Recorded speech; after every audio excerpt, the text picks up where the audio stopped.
दिल्ली में excise policy को लेकर संग्राम जो है 2024 के चुनाव तक अब देखने जा रहे हैं। एक दिन पहले 14 घंटे छापेमारी का सामना कर चुके मनीष सिसोदिया ने कहा कि यह रेड केजरीवाल को रोकने की साजिश है। केजरीवाल 2024 में राष्ट्रीय विकल्प के तौर पर देखे जा रहे हैं। तो उधर कांग्रेस ने आम आदमी पार्टी के दफ्तर के बाहर विरोध करके इस्तीफे की मांग की। अब बीजेपी भी केजरीवाल पर निशाना साध रही है और थोड़ी ही देर में प्रेस कॉन्फ्रेंस बीजेपी भी करने वाली है। मनीष सिसोदिया ने अपनी बात रखी और उन्होंने निशाना साधा, कहा कि अरविंद केजरीवाल जिनको राष्ट्रीय विकल्प के तौर पर देखा जा रहा है, दरअसल ये उन पर हमला है। ये नहीं चाहते कि वो आगे बढ़े, ये उनको रोकने की कोशिश है। ये रेड, ये सीबीआई, ये ईडी केजरीवाल को रोकने के लिए है और अच्छा काम करने वालों की, क्योंकि केजरीवाल प्रशंसा करते हैं, लिहाजा मोदी जी नहीं चाहते कि कोई अच्छा काम करे, इसीलिए वो सीबीआई और ईडी के जरिए उन्हें रोकते हैं। मेक इंडिया नंबर 1 कैंपेन का जिक्र किया सिसोदिया ने, कहा कि कैंपेन किया उसके बाद से रेड डलवा दी गई, लेकिन मोदी जी अरबपति दोस्तों के बारे में सोचते हैं, उनके लिए लगातार मदद करते हैं।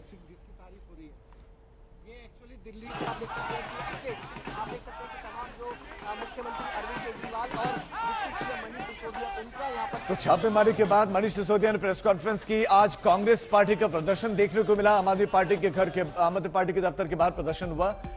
मनीष सिसोदिया ने क्या क्या कहा वो हम आपको बता रहे हैं। 2024 का इशारा यहां से देगा मनीष सिसोदिया, कहा राष्ट्रीय विकल्प के तौर पर केजरीवाल देखे जा रहे हैं। पहले केजरीवाल के स्वास्थ्य मंत्री को गिरफ्तार किया गया और अब नंबर शिक्षा मंत्री का। 2-4 दिन में मुझे भी गिरफ्तार कर लेंगे और मुझे इसलिए गिरफ्तार करेंगे क्योंकि मैं एजुकेशन मिनिस्टर हूं, मैं शिक्षा मंत्री हूं।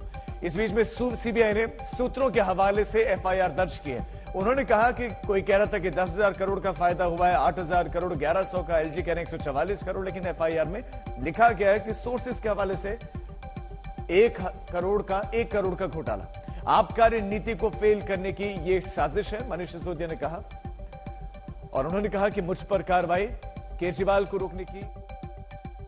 ईडी के दम पे, सीबीआई के दम पे कई सरकारें गिराई हैं, आप सबने भी रिपोर्ट किया है। महाराष्ट्र में, गोवा में, तमाम बिहार में भी किया था इन्होंने, कर्नाटक में किया, मध्य प्रदेश में किया। पूरे देश के लोग इनसे अब दुखी हैं कि यार हम सरकार चुनते हैं, मोदी जी केवल 24 घंटे उसको गिराने में लगे रहते हैं। अरे आपको देश का प्रधानमंत्री बनाया, आप देश के लिए अच्छा सोचो।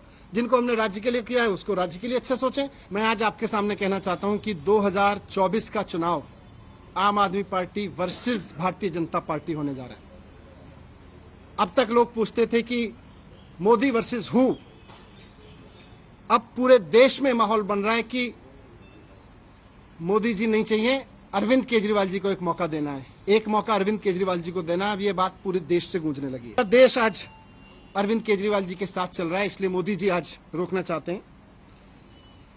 आज से 3-4 दिन के अंदर, हो सकता है आज, कल, परसों में, कभी भी सीबीआई ईडी भेज के मुझे भी गिरफ्तार कर लेंगे, कई सारे और आप नेताओं को भी गिरफ्तार कर लेंगे। लेकिन मैं कहना चाहता हूं कि हम भगत सिंह के फॉलोअर हैं, हम अपने आप को भगत सिंह की संतान मानते हैं। हम डरने वाले नहीं है तुम्हारी सीबीआई से, तुम्हारी ईडी से, तुम्हारे पैसे के आगे बिकने वाले नहीं है। हमको नहीं तोड़ पाओगे तुम। सिसोदिया ने सीबीआई रेड को लेकर बीजेपी को घेरा। मनोज तिवारी पर सवाल दागे, कहा एक्साइज पॉलिसी में कोई घोटाला नहीं है, लेकिन बीजेपी भी तमाम आरोपों के साथ आक्रमण को तैयार बैठी है। जब इन्होंने घोटाला किया, जांच जैसे ही बैठी, आम आदमी पार्टी ने, उनके मुखिया ने, आम आदमी पार्टी सरकार ने अपनी आबकारी नीति को बदल दी। इसका मतलब है कि घोटाला हुआ है और बड़ा घोटाला हुआ है, दिल्ली की जनता का खजाना लूटा है।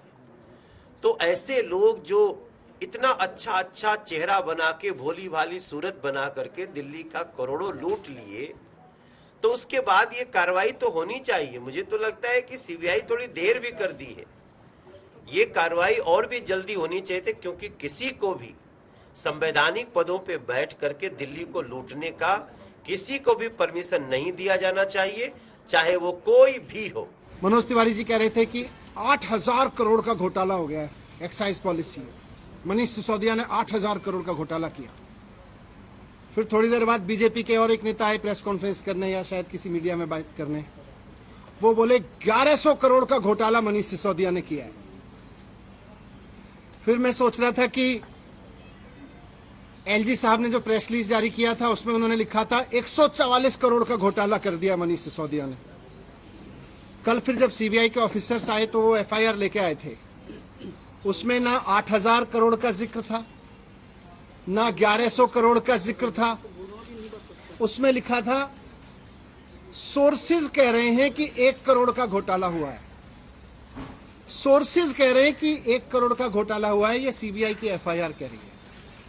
इसमें ना 144 करोड़ का जिक्र है, ना 11,000 करोड़ का जिक्र है, 1100 करोड़ का, ना 8,000 करोड़ का मनोज तिवारी जी वाला जिक्र है। मैं कह रहा हूं कि ये सब बकवास है। बहुत ही अपना दावे के साथ कह सकता हूं, क्योंकि मैं भी उन सारे लोगों को जानता हूं जो ये सारे लिकर माफिया हैं और ये सारी गेम में इन्वॉल्व थे, और वो खुद ही आकर सीबीआई को ये बात बता चुके हैं। इसमें से बहुत सारे लोग तो अपना हॉस्टाइल हो चुके हैं, वो अपना सरकारी गवाह बन चुके हैं, और वो एक एक बात बता चुके हैं कि ओबराय होटल में स्वीट हमारा बुक था, वहाँ पे मनीष सिसोदिया आता था। एक यहाँ पे साउथ दिल्ली में रेस्टोरेंट है, वहाँ पे मनीष सिसोदिया आता था, उसका जो मालिक था वो सारा दिल्ली का कलेक्शन करता था। 6% ये अपना किकबैक लेते थे। कोई यहाँ पे ओखला में वेयर हाउस था, वहाँ पे सारा पैसा जाता था, वहाँ से गोवा और पंजाब में ट्रांसफर करते थे। तो सारी बातें ऑलरेडी सीबीआई के पास में सारे सबूत हैं, अब तो वो इनको उठा रही है। मेरी गलती ये थोड़ी ना है, वो भी जानते हैं कि कोई भ्रष्टाचार नहीं हुआ। इनको पता है कि कोई भ्रष्टाचार नहीं हुआ, इसीलिए उलझुल बके जाते हैं। इनको मैंने भ्रष्टाचार नहीं किया, मैंने सिर्फ इतना किया है कि अरविंद केजरीवाल जी का एजुकेशन मिनिस्टर हूं मैं, इसलिए ये कर रहे हैं, इसलिए ये साजिश रची जा रही है।